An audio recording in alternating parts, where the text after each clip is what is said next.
أعوذ بالله من الشيطان الرجيم بسم الله الرحمن الرحيم ألف لام را تلك آيات الكتاب وقرآن مبين ربما يود الذين كفروا لو كانوا مسلمين ذرهم يأكلوا ويتمتعوا ويلههم العمل فسوف يعلمون۔ آج 14واں روزہ ہے، 14ویں پارے کا مختصر خلاصہ بیان کیا گیا ہے۔ یہ سورۃ الحجر جو ہے یہ ایک قوم تھی، ان کی طرف بھی نبی آئے، انہوں نے جب نبی کا انکار کر دیا تو اللہ نے ان پر بھی عذاب بھیجا۔ دوسری پارے کے اندر فرمایا گیا کافر لوگ تمنا کریں گے کاش کہ وہ بھی اسلام لے آتے، اور آگے فرمایا انا نحن نزلنا الذکر و انا لہ لحافظون، کہ ہم ہی اس ذکر کو نازل کرنے والے قرآن پاک کو، اور ہم ہی اس کی حفاظت کرنے والے۔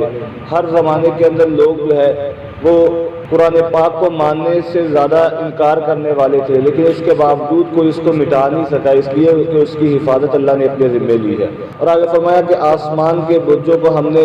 محفوظ کیا ہے شیاطین سے، شیطان اوپر جاتے ہیں تو ان کو آگ ماری جاتی ہے۔ اور آگے فرمایا کہ انسان کے زمین کو ہم نے پھیلایا اور اس کے اندر نہریں جاری کر دی، پہاڑوں کو رکھا اور اس کے اندر روزی کا سامان مقرر کر دیا، یہ بھی اللہ رب العزت نے ہی، سارے خزانے ہمارے پاس ہی ہیں۔ اور آگے انسان کو ہم نے کھنکھناتی ہوئی مٹی سے پیدا کیا، اور جنوں کو ہم نے بغیر دھوئیں والی آگ سے پیدا کیا۔ اور جب اللہ رب العزت نے سب کو پیدا کرنے کے بعد جو ہے سب سے کہا کہ تم سجدہ کرو آدم کو، تو سب نے سجدہ کیا سوائے ابلیس کے، اور اس نے انکار کر دیا۔ تو اللہ رب العزت نے ابلیس سے پوچھا کس چیز نے تجھے منع کیا؟ تو کہنے لگا کہ میں اس سے بہتر ہوں، اس لیے کہ مجھے آگ سے پیدا کیا گیا، آگ بلند ہوتی ہے اور مٹی جو ہے وہ نیچے ہوتی ہے، لہذا میں اس کو کیوں سجدہ کروں؟ تو کسی اللہ والے نے کہا کہ ابلیس کے اندر 3 آئینیں تھیں، ایک تو یہ کہ عالم بھی بہت بڑا تھا، اس کے پاس علم بہت تھا، دوسرا یہ عارف بھی کہ اللہ کی پہچان بھی بہت تھی، این جب اس کو دھتکارا جا رہا تھا اس وقت بھی اللہ سے کہنے لگا کہ مجھے مہلت دے دو، تو اللہ نے مہلت دے دی، عارف بھی بہت بڑا تھا، اور تیسرا یہ کہ عابد بھی بہت بڑا تھا، بڑی اس نے عبادت کی ہے آسمانوں پر، حتیٰ اتنی عبادت کی کہ فرشتوں کا سردار اس کو کہا جاتا تھا، طاؤس الملائکہ کہا جاتا تھا، لیکن یہ کہ ایک چیز اس کے اندر نہیں تھی، ایک آئین اس کے اندر نہیں تھی، یہ عاشق نہیں تھا۔ اگر یہ عاشق ہوتا تو یہ دیکھ لیتا کہ مجھے حکم کرنے والی ذات کون سی ہے، تو فوراً جو ہے فرمایا یہ انکار نہ کرتا۔ اور عشق کا لفظ اگرچہ قرآن پاک میں نہیں ہے، لیکن قرآن پاک میں یہ ہے والذین آمنوا اشد حبا للہ، کہ جب محبت کی انتہا ہو جائے اس کو عشق کہا جاتا ہے۔ فرمایا جو ایمان والے ہوتے ہیں وہ انتہائی درجے کا اللہ رب العزت سے محبت کرتے ہیں۔ اور آگے فرمایا پھر جب اس نے کہا کہ مجھے مہلت دے دو، تو اللہ نے کہا تجھے مہلت ہے۔ پھر آگے سے کہنے لگا کہ میں لوگوں کو بہکاؤں گا، سب کو لے کر آؤں گا، مگر تیرے مخلص بندوں پر میرا زور نہیں چلے گا۔ تو اللہ نے فرمایا کہ یہ سیدھا راستہ ہے، میرے جو بندے ہوں گے ان پر تیرا کوئی زور نہیں ہوگا، اور تیرے جو ماننے والے ہوں گے ان کا ٹھکانہ جہنم ہے، اور جہنم کے 7 دروازے ہیں۔ اور آگے فرمایا کہ متقی لوگ جو ہے وہ ہمیشہ کے باغات کے اندر ہوں گے، ان سے کہا جائے گا سلامتی کے ساتھ، امن کے ساتھ داخل ہو جاؤ۔ اور جنت کے اندر ایک خوبی یہ ہوگی کہ وہاں ایک دوسرے کے دل جو ہے لوگوں کے دل کینے سے خالی ہوں گے۔ تو گویا جو جنت کے راستے پر جانا چاہتا ہے تو اس کو چاہیے کہ وہ دنیا کے اندر بھی اپنے دل کو اپنے مسلمان بھائی کے کینے سے پاک کر لے، یہ جنتی کی خوبی ہے۔ اور آگے فرمایا کہ محبوب ان کو بتا دو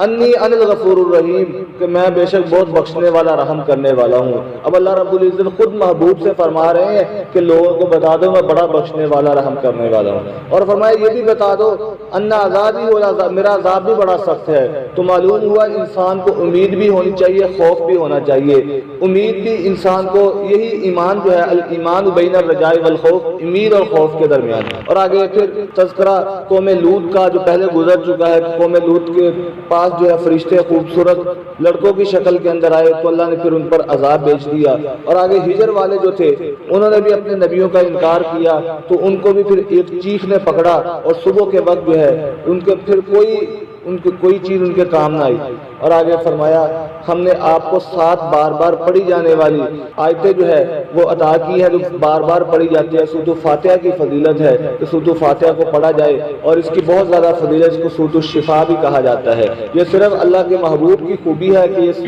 چیزیں اللہ کے محبوب کو عطا ہو۔ اور آگے سورۃ النحل جو ہے، نحل شہد کی مکھی کو کہتے ہیں، اس کے اندر ایک تذکرہ شہد کی مکھی کا بھی ہے، تو اس وجہ سے اس سورت کا نام بھی نحل رکھ دیا۔ اور آگے فرمایا کہ وہی ذات ہے جس نے آسمان سے تمہارے لیے پانی نازل نازل کیا، اور وہی ذات جو ہے جس نے تمہارے لیے یہ ساری نباتات جو ہے غلے، کھجور، انگور، وہ سارے چیزیں پیدا کی ہیں، اور یہ ساری چیزیں ذکر کرنے کے بعد جس نے زمین کے اندر پہاڑوں کو گاڑ دیا اور فرمایا وَإِن تَعُدُّوا نِعْمَتَ اللَّهِ لَا تُحْصُوهَا، تمہارے رب کی تم پر نعمتیں اتنی زیادہ ہے، اگر تم شمار کرنا چاہو تو شمار نہیں کر سکتے۔ تمہارا رب بخشنے والا، رحم کرنے والا ہے۔ تو انسان پر اللہ کی بہت سارے رحمتیں ہیں۔ اور آگے فرمایا کہ وہ لوگ جو اللہ کے علاوہ کسی اور کو معبود بناتے ہیں، ایسے لوگوں کو جو کچھ بھی پیدا نہیں کر سکتے بلکہ وہ خود پیدا کیے گئے ہیں۔ اور آگے فرمایا کہ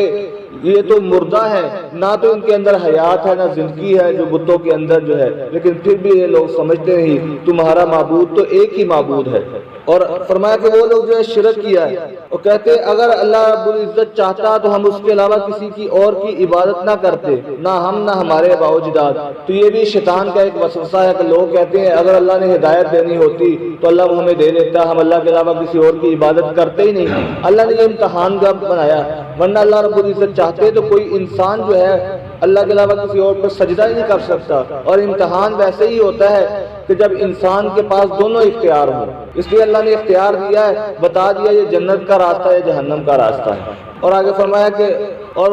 تم میرے علاوہ جو ہے کوئی دو معبود نہ بناؤ، معبود تو ایک ہی ہے، اللہ کے علاوہ کوئی اور معبود نہیں، لہذا تم مجھ ہی سے ڈرو۔ اور آگے بعض لوگ جو ہے یہ کہتے تھے کہ اللہ کے لیے بیٹیاں بناتے تھے، یہ فرشتے اللہ کی بیٹیاں، مشرکین مکہ کہتے ہیں، حالانکہ اللہ رب العزت تو اولاد سے پاک ہے، نہ اللہ کو بیٹوں کی ضرورت نہ بیٹیوں کی ضرورت۔ تو اللہ نے خود فرمایا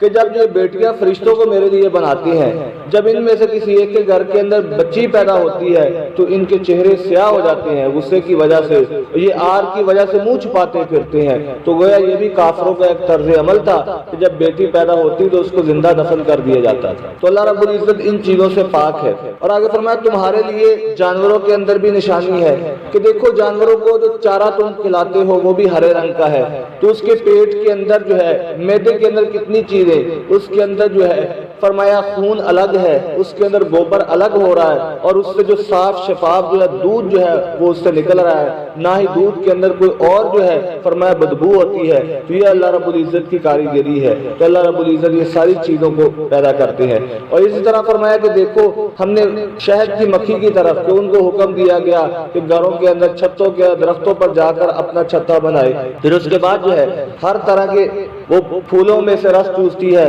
پھر اس کے معدے کے اندر اللہ رب العزت جو ہے وہ شہد پیدا کر دیتے ہیں جو لوگوں کے لیے شفا ہے جس کے اندر۔ اور آگے اللہ رب العزت نے ایک مثال بیان کی ہے کہ ایک آدمی جو ہے جو کسی چیز پر بھی قادر نہیں ہے، اور وہ کسی چیز پر بھی قادر نہیں، جہاں سے جاتا ہے خیر لے کر نہیں آتا بلکہ برائی لے کر آتا ہے۔ دوسرا بندہ وہ ہے جس کے پاس ہر چیز ہے، جس کے پاس ہر چیز ہے، وہ خرچ بھی کر سکتا ہے، لانیاں بھی۔ اور اسی طرح ایک مثال بیان کی کہ ایک گونگا ہے، بالکل بہرا ہے، کسی چیز پر قادر نہیں، وہ بوجھ ہے ہر ایک پر، اور دوسرا جو ہے جو بالکل ٹھیک ہے، یعنی ایک جو ہے وہ ماننے والا نہ ماننے والا، تو جس طرح یہ برابر نہیں ہو سکتے، تو فرمایا کہ جو بت جو ہے وہ اللہ کے کیسے برابر ہو سکتے، جو کچھ کر ہی نہیں سکتے، اور ایک ذات ہر چیز کر رہی ہے، تو یہ بت کیسے برابر ہو سکتے اللہ کے۔ اور آگے فرمایا ما امر الساعۃ الا کلمح البصر او اقرب، یہ نہ سمجھو کہ قیامت قائم ہوگی تو کئی مہینے لگیں گے، پہلے نشانیاں شروع ہو جائیں گی، پھر جو ہے فرمایا جب قیامت قائم ہوگی تو پلک جھپکنے کے برابر یا اس سے بھی جلدی قائم ہو جائے گی۔ تو قیامت کے لیے کوئی انتظار، اسی لیے حدیث مبارکہ میں فرمایا گیا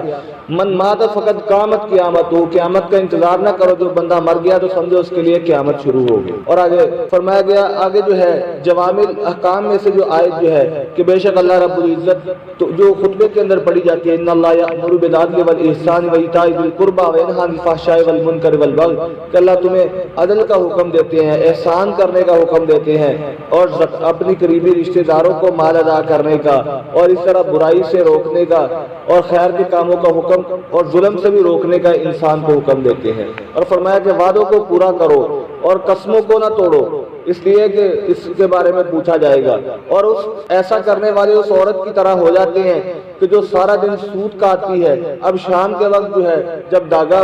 بننے کے بعد جو ہے شام کے وقت اس کو کاٹ دیتی ہے، ساری محنت کو ضائع کر دیتی ہے، تو ایسا کرنے والے بھی اپنی محنت کو ضائع کرتے ہیں۔ اور آگے فرمایا جو تمہارے پاس ہے وہ فنا ہونے والا ہے، جو اللہ کے پاس ہے وہ باقی رہنے والا ہے، اور جو کچھ نیک اعمال کرے گا، کوئی مرد ہو یا عورت ہو اور وہ مومن بھی ہو، تو اس کو اللہ رب العزت بڑا اجر دیں گے۔ اور آگے نے فرمایا جب ہم کسی آیت کو بدلتے ہیں تو اس سے بہتر اللہ رب العزت نازل فرما دیتے ہیں۔ کفار کا ایک یہ بھی تھا کہ کفار کہتے ہیں کہ جب بھی کوئی آیت بدلی جاتی ہے، مثال کے طور پر جو ہے پہلے جو ہے مکہ کے اندر تھے تو اللہ رب العزت نے یہ حکم دیا محبوب لکم دینکم ولی دین، جہاد کرنے کی نہیں اجازت، بلکہ یہ کہو تمہارے لیے تمہارا دین، ہمارے لیے میرے لیے میرا دین، لہذا جھگڑنے کی ضرورت نہیں۔ لیکن جب مدینہ کے اندر آئے اسلام کا غلبہ آ گیا، فرمایا حرض للمؤمنین علی القتال، اب ایمان والوں کو جہاد پر اباریے۔ تو فرمایا کہ اللہ رب العزت کا حکم ہوتا ہے کہ جیسے اللہ کا منشا ہوتا ہے تو اللہ رب العزت فرماتے ہیں۔ اور یہاں یہ بھی فرمایا گیا جب قرآن پڑھا جائے